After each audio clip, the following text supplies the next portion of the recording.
செல்வப்பிரந்தை அவர்கள் வந்து இந்த மாதிரி சொன்னாங்க.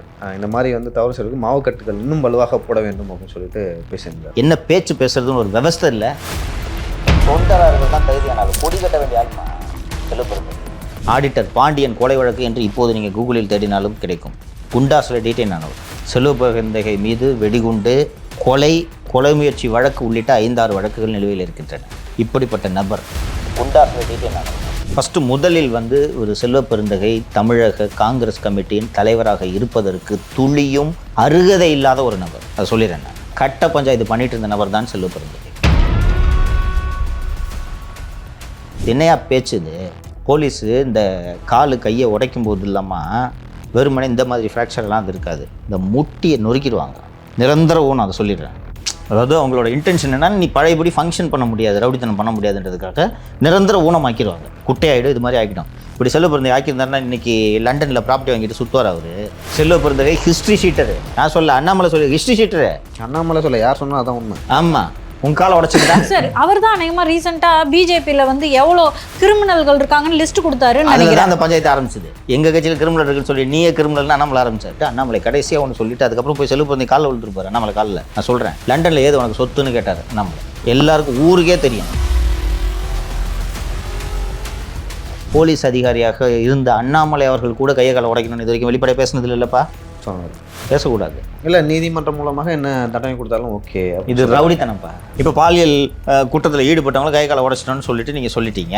இன்றைக்கி மகேஷ்குமார் என்ற டிஐஜியை வந்து பாலியல் ரீதியாக என்னை துன்புறுத்தினார்னு 2-3 பெண் காவலர்கள் கொடுத்துருக்காங்க. கை காலை உடைச்சிட்டிங்களா? கைது பண்ணிங்க. முதல்ல ராஜேஷ் தாஸை கைது பண்ணிங்களா? இது வரைக்கும் கன்விக்ஷனே பண்ணிடுச்சு கோர்ட்டு இல்லையாப்பா. டிஜிபி இருந்தாலும் கைது பண்ணிங்க. கம்ப்ளைண்ட் கொடுத்தவங்க பெண் ஐபிஎஸ் கைது பண்ணிங்களா? நீங்கள் யூடியூப்பில் பெண் காவலர்களை பற்றி பேசினார்னு 17 கேஸ் போடுறீங்க. மகேஷ்குமார் அரெஸ்ட் பண்ணிட்டீங்க. செல்வநாரதன் அரெஸ்ட் பண்ணிட்டீங்களா? சிபிசிஐடியில் ப்ரூவ் ரிப்போர்ட்டு. அந்த வழக்கு என்ன சார்? அது ஒரு கொலை வழக்குமா? ஒரு ஆடிட்டர் என்பவர் பாண்டியன் என்பவர் மர்மமான முறையில் இறந்து போகிறார். அப்போது இந்த வழக்கின் புலன் விசாரணை அதிகாரியாக குரூப் 1 அதிகாரியாக அப்போது இருந்த பொன்மாணிக்கவேலும் செல்வப்பிரந்தையும் சேர்ந்து அந்த ஆடிட்டர் சேர்த்து வைத்திருந்த ஏராளமான தங்க நகை மற்றும் பணத்தை இந்த 2 பேரும் சேர்ந்து கொள்ளையடித்து விட்டனர். வணக்கம் சவுக்கு மீடியா நேயர்களே. இன்றைய அரசியல் அரட்டியில் தமிழகத்தில் நடந்த பல்வேறு அரசியல் நிகழ்வுகளை பற்றி பேச இருக்கிறோம். பாருங்கள் சார். வணக்கம். வணக்கம் ஐயோ. கைதாரவங்களோட கைகள் வந்து உடைக்கிறாங்க, காலை உடைக்கிறாங்க அப்படின்னு சொல்லிட்டு ரீசெண்டாக செல்வப்பெருந்தகை அவர்கள் வந்து ஆரம்பிச்சிங்க. இதை பேச வேண்டும், ஆரம்பிங்க சொல்லியிருக்காரு. இந்த மாவுக்கட்டெல்லாம் பத்தலை அப்படின்னு. பார்த்தேன். செல்வப்பிரந்தை அவர்கள் வந்து இந்த மாதிரி சொன்னாங்க. இந்த மாதிரி வந்து தவறு செய்வதற்கு மாவுக்கட்டுகள் இன்னும் வலுவாக போட வேண்டும் அப்படின்னு சொல்லிட்டு பேசியிருந்தார். இது 10ஆவதுன்னு போட்டிருந்தார். நீங்கள் என்னம்மா நினைக்கிறீங்க? நீங்கள் ஒரு உமனு குறிப்பாக சில்ட்ரன் அதிகமாக பேசுகிறேன். லியோ கிட்ட கருத்து கேளுங்க. சரி, நீ சொல்லுப்பா. இல்லைப்பா, ரொம்ப கோரியான விஷயம். ஒரு சைல்டுக்கு வந்து ஒரு அப்யூஸ் நடக்குதுன்ற போது நமக்கு தாங்கிக்க முடியாத ஒரு குற்றமாக நம்ம அதை பார்க்குறோம். அவன் கை கால் உடைக்கிறது சரியா? சொல்லுங்கள். அதை தான் ஒரு செல்வம் மீன் பண்ணுறாருன்னு நினைக்கிறேன். சொல்லுங்க. இல்லை, நீதிமன்றம் மூலமாக என்ன தண்டனை கொடுத்தாலும் ஓகே. இது ரவுடித்தனப்பா, கை கால் உடைக்கிறது. அப்படின்னு பார்த்தா திரு செல்வப்பிரந்தகை அவர்களுக்கு வந்து நிறைய நடக்கும். ஏன்னா நீங்கள் அரசியல் வட்டாரத்தில் பேச நான் சொல்கிறேன். இப்போ அதெல்லாம் இப்போ பேசி தான் ஆகணும். ஃபஸ்ட்டு முதலில் வந்து ஒரு செல்வப்பெருந்தகை தமிழக காங்கிரஸ் கமிட்டியின் தலைவராக இருப்பதற்கு துளியும் அருகதை இல்லாத ஒரு நபர். அதை சொல்லிடுறேன். நான் காங்கிரஸ் கட்சியின் கலாச்சாரத்துக்கும் செல்வப்பெருந்தகைக்கும் எந்த விதமான சம்மதமும் இல்லை. 6வது கட்சியோ 7வது கட்சியோ, புரியுதுங்களா? கட்ட பஞ்சாயத்து பண்ணிட்டு இருந்த நபர் தான் செல்வப்பெருந்தகை. திரு செல்வப்பெருந்தகை வரலாறு பலருக்கு தெரியாது. திரு செல்வப்பெருந்தகை ரிசர்வ் வங்கியின் ஊழியர். ஆடிட்டர் பாண்டியன் கொலை வழக்கு என்று இப்போது நீங்கள் கூகுளில் தேடினாலும் கிடைக்கும். குண்டாஸில் டீட்டெயின் ஆனவர்.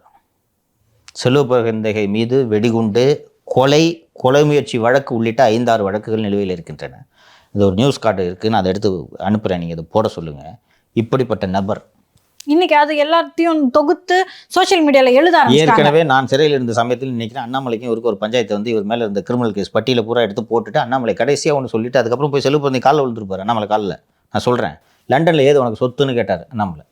எல்லாருக்கும் ஊருக்கே தெரியும். அண்ட் இவரை வந்து இதுக்கு முன்னாடி இப்போது காங்கிரஸ் கமிட்டி தலைவராக நியமிக்கப்படுவதற்கு முன்பாக திரு செல்வப்பிரந்தையை நியமிக்க போகிறாங்க அப்படின்ற பேச்சு எழுந்தபோது தமிழக காங்கிரஸிலிருந்து அவ்வளவு புகார்கள் டெல்லிக்கு சென்றது. இவருக்கு இந்த பதவி கிடைத்ததற்கு ஒரே காரணம் அகில இந்திய காங்கிரஸ் கட்சியின் தலைவராக இருக்கக்கூடிய திரு மல்லிகா கார்கே அவர்கள் தான்.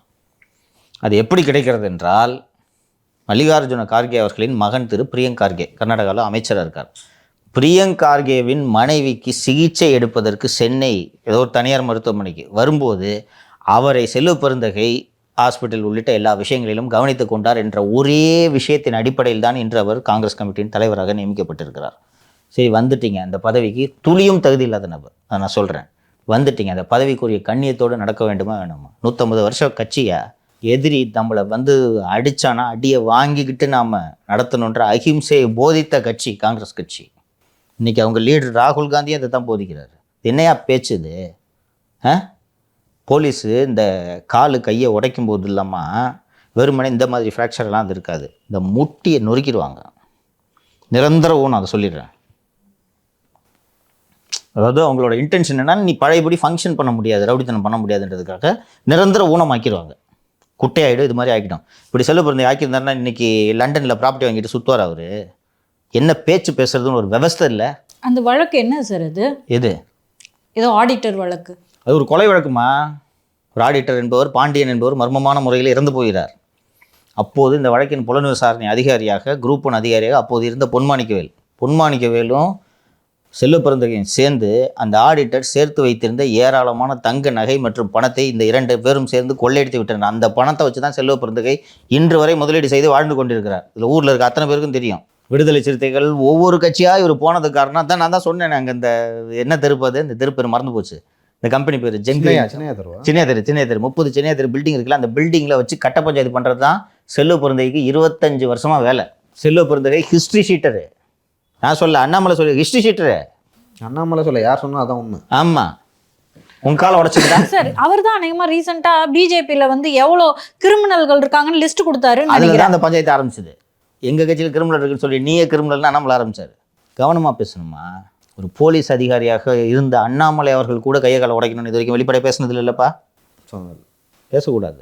நம்ம ஒரு விஷயம் சொல்கிறோமே, நம்மளுக்கு பின்னாடி இப்படி ஒரு ஹிஸ்ட்ரி இருக்கேன்றது எப்படி சார், என்ன தைரியத்தில் பேசுகிறாரு அவர்? அதனால தான் தகுதி இல்லாமல் இந்த பதவிக்கு வந்திருக்கிறாருன்றேன் நான்.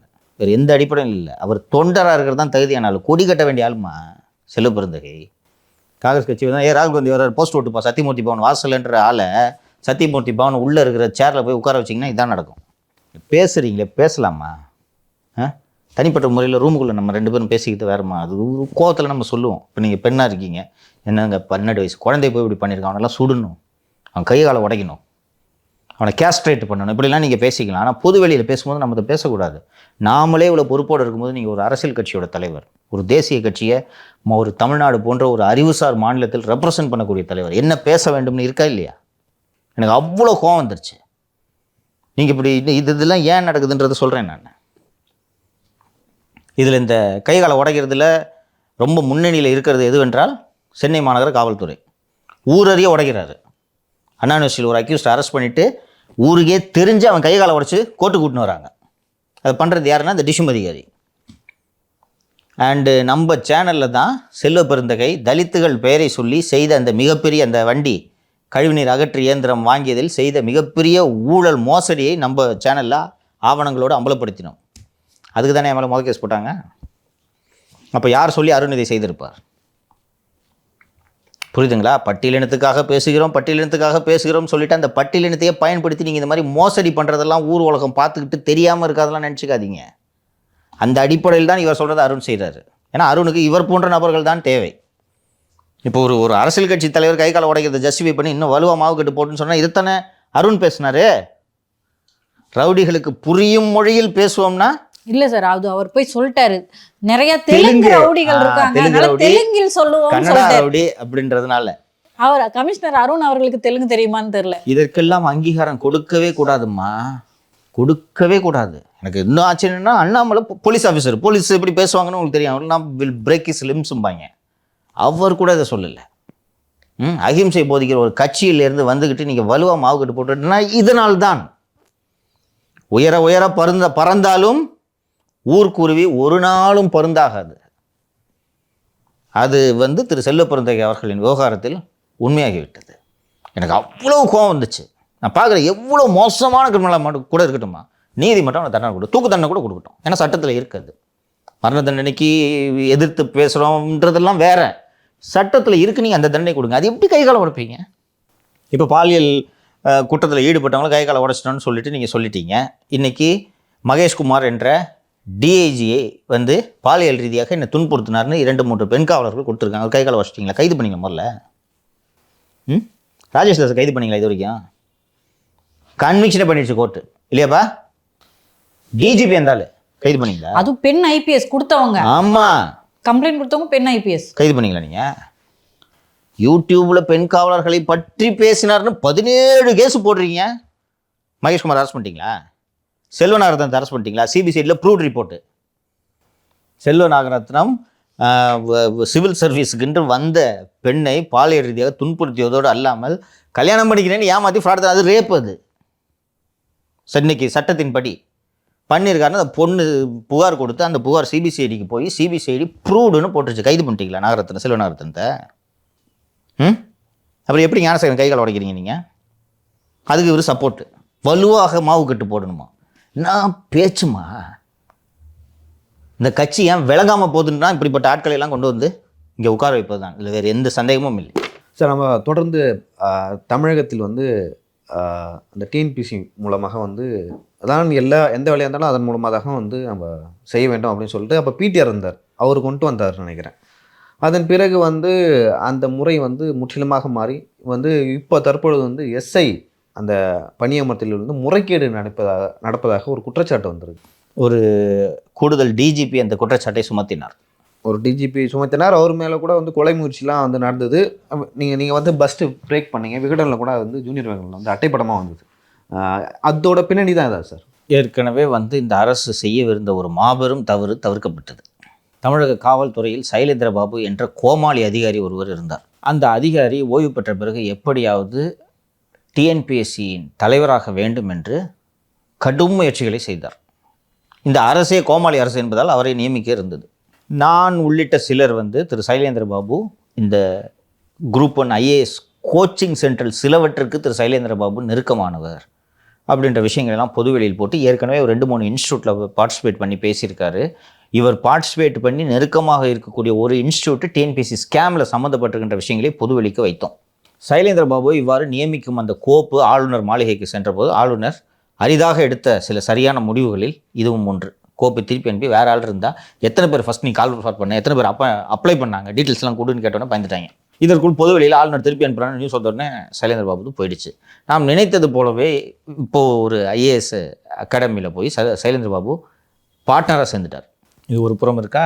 நான் ஏற்கனவே குறிப்பிட்டிருந்தேன், வழக்கமாக இந்த சீருடை பணியாளர் தேர்வாணையம் என்பது sub inspector, constables, fireman, prison warders, forest service இவர்களெல்லாம் ரெக்ரூட் பண்ணக்கூடிய ஒரு நிறுவனம் தான் யூஎஸ்ஆர்பின்ட்டு அந்த அவங்க கல்பனா நாயக் விஷயத்தில் நம்ம பேசியிருந்தோம். அதற்கு வழக்கமாக ஐபிஎஸ் ஆஃபீஸர்கள் தான் டிஜிபி ஆர் ஏடிஜிபி அந்தஸ்தில் இருப்பவர்கள் தான் தலைவராக இருப்பார்கள். முதல் முறையாக திமுக அரசு, திராவிட மாடல் அரசு ஓய்வு பெற்ற ஒரு அதிகாரியை அதற்கு நியமித்திருக்கு. சுனில்குமார்னு ஒருத்தர் அங்கே நியமித்திருக்காங்கன்னு சொல்கிறோம். இப்போ சப் இன்ஸ்பெக்டர் ரெக்ரூட்மெண்ட் அடுத்த ஆண்டு நடைபெற இருக்கிறது. இப்போ இதுக்கு கொஸ்டின் பேப்பர் செட் பண்ணல. கொஸ்டின் பேப்பர் செட் பண்ணுறதுக்கு ஐபிஎஸ் ஆஃபீஸர்ஸ் தான் வேணும் இல்லையா? ஸோ வழக்கமாக என்ன பண்ணுவாங்கன்னா, இந்த டிஎன்பிசியோட சேர்மேன் டிஜிபிக்கு, ஹெட் ஆஃப் போலீஸ் ஃபோர்ஸுக்கு ஒரு லெட்டர் எழுதுவாங்க. ரகசிய பணிக்காக எங்களுக்கு 3 அதிகாரிகளை அனுப்புங்கள், இவ்வளோதான், வேறு எதுவுமே அவங்க சொல்ல மாட்டாங்க. டிஜிபி ஆஃபீஸ்லேருந்து ரகசிய பணிக்காக நீங்கள் கேட்டபடி 3 அதிகாரிகளை அதில் 5 அதிகாரிகளை அனுப்புகிறோம் அப்படின்ட்டு. இந்த முறை ஓய்வு பெற்ற சுனில்குமார் கடிதம் என்ன எழுதுகிறார் என்றால், சப் இன்ஸ்பெக்டர் தேர்வுக்கு கொஸ்டின் செட் பண்ணுவதற்காக 3 அதிகாரிகளை அனுப்புங்கள், 6 அதிகாரிகளை அனுப்புங்கள்னு லெட்டர் எழுதி அனுப்புகிறார். இந்த விஷயம் யார் அந்த அதிகாரி? லியோ ஒரு அதிகாரி, மாலதி ஒரு அதிகாரின்னு வச்சுக்கோங்க. உங்களுக்கு 10 பேர்கிட்ட ஃபோன் வருமா வராதம்மா? தெரிஞ்ச பையன் அப்ளை பண்ணியிருக்கான், ஒரு 10 கொஸ்டின் சொல்லுங்கள், வருமா வராதா? வரும். நீங்கள் எஸ்பி சரியா? நீங்கள் இதுக்கு முன்னாடி வந்து ஒரு 3 ஐஜிட்ட வேலை பார்த்துருப்பீங்க, 2 ஏடிஜிபிட்ட வேலை பார்த்துருப்பீங்க, ஓகேவா? அவர்கள் ஓய்வு பெற்று விட்டார்கள். அவங்க இப்போ கால் பண்ணி கேட்குறாங்க, எனக்கு ஒரு 10 கொஸ்டின் சொல்லு, தெரிஞ்ச பையன் அப்ளை பண்ணான், அவனுக்கு மட்டும்தான் சொல்கிறாங்க. கொடுப்பீங்களா கொடுக்க மாட்டீங்களா? அழுத்தம் வருமா வராதா? ஃபஸ்ட்டு கொடுக்குறீங்க எதுக்கு நான் அதுக்குள்ளே போகிறோம்ல, அழுத்தம் வருமா வராதா? வரும் சார், நெருக்கடி வரும். இல்லைன்னு சொல்ல முடியாது, சங்கடமாக இருக்கும். உங்களுக்கு குருவாக இருப்பார் அவர். நீங்கள் போய் ப்ரொபேஷனில் என்ட்ரியாக இருக்கும்போது அவர் ஐஜியாக இருப்பார். நீங்கள் எஸ்பி ஆகும்போது அவர் ஓய்வு பெற்று போயிருப்பார். அவர் கூப்பிட்ற எப்படி முடியாதுன்னுவீங்க. அவர் பையனே அப்ளை பண்ணுறான், கேட்க மாட்டாங்களா? இவர் லெட்டர் எழுதுறாரு, இந்த எங்களுக்கு ஒரு 5 அதிகாரி கொஸ்டின் செட் பண்ணுறதுக்கு வேணும்ன்ட்டு இவர் சேர்மன் லெட்டர் எழுதின உடனே டிஜிபி இந்தாங்க அந்த 5 அதிகாரி கொஸ்டின் செட் பண்ணுறதுக்குன்னு எழுதி அனுப்புகிறாரு. அந்த லெட்டரை எடுத்து இந்த ஸ்டடி குரூப்பில் போட்டு விட்டாங்க. ஊருக்கே தெரிஞ்சு போச்சு எந்த லட்சணத்தில் ரெக்ரூட்மெண்ட் நடக்குதுன்னு புரிஞ்சுங்க. காலங்காலமாக இது வரைக்கும் எத்தனையோ சப் இன்ஸ்பெக்டர்ஸ் பேட்சஸை யூஎஸ்ஆர்பி ரெக்ரூட் பண்ணியிருக்கு. For confidential duty we need 4 SPs. அவ்வளோதான். நிர்வாகம் எப்படி சீர்கெட்டு இருக்குன்றது தெரியுதா? இப்போது இந்த மாதிரி நீங்கள் பண்ணீங்கன்னா இந்த அதிகாரிகள், நான் பேரெல்லாம் சொல்ல விரும்பல, இந்த அதிகாரிகளுக்கு எவ்வளோ அழுத்தம் வரும்? ஒரே ஒரு வரி அதில் சொல்லிடுறேன். For the preparation of question bank. நிர்வாகம் எப்படி சீர்கெட்டு போய் காவல்துறை ஈரல் எப்படி அழுகி போய் இருக்குன்றதுக்கு இப்படி ஒரு உதாரணம். இந்த பேர் பரவுச்சுன்னா நார்மலாக பண்ணுவாங்களா பண்ண மாட்டாங்களாம்மா? ஏன்ப்பா அவரு தானேப்பா, எப்படியாவது ஆளை பிடிச்சி நீங்கள் எழுதி கொடுத்த கொஸ்டினை கொடுங்க. அந்த எஸ்பியோட ரிலேட்டிவ் கேட்க மாட்டாங்களா? ரிலேட்டிவ் கேட்க மாட்டாங்களா? தம்பி எப்படிலாம் பிடிப்பாங்கன்னா அப்பா அம்மாவெல்லாம் போய் பிடிச்சிடுவாங்க. அந்த எஸ்பி இருக்காருன்னு வச்சுக்க, அப்பா சொன்ன தட்டுவீங்களா? டெஸ்பரேட்டு. இந்த கவர்மெண்ட் சர்வீஸ், குறிப்பாக சப் இன்ஸ்பெக்டர் வேலைக்கெல்லாம் போகணுன்றதுக்காக லட்சக்கணக்கில் செலவு செய்வர்கள் இருக்காங்களா? நார்த் இந்தியாவில் பார்க்குறோம்ல, கொஸ்டின் லீக்கேஜ் எவ்வளோ இது பார்க்குறோம். இது டிஸ்பிளே பண்ண வேண்டாம், கையில் ஆவணம் வந்திருக்கு. இது பரவி அந்த ஸ்டடி குரூப் இருக்குன்னு தெரியுமா? ஏஸ் குரூப் ஒன்று, sub inspector group, WhatsApp group இருக்குல்ல, குரூப்பில் போட்டு விட்டான் ஒருத்தன். அந்த கொஸ்டின் பேங்க்குக்காக ஒர்க் பண்றவங்களுக்கு இது எவ்வளவு பெரிய நெருக்கடி. ஏமா ஒரு நாளைக்கு 10 ஃபோன் வருமா? நீங்கள் வேலை செஞ்ச ஆபீசர் எல்லாரும் ஃபோன் பண்ணுவாங்க, ஒருத்தன் விடாம ஃபோன் பண்ணுவான்.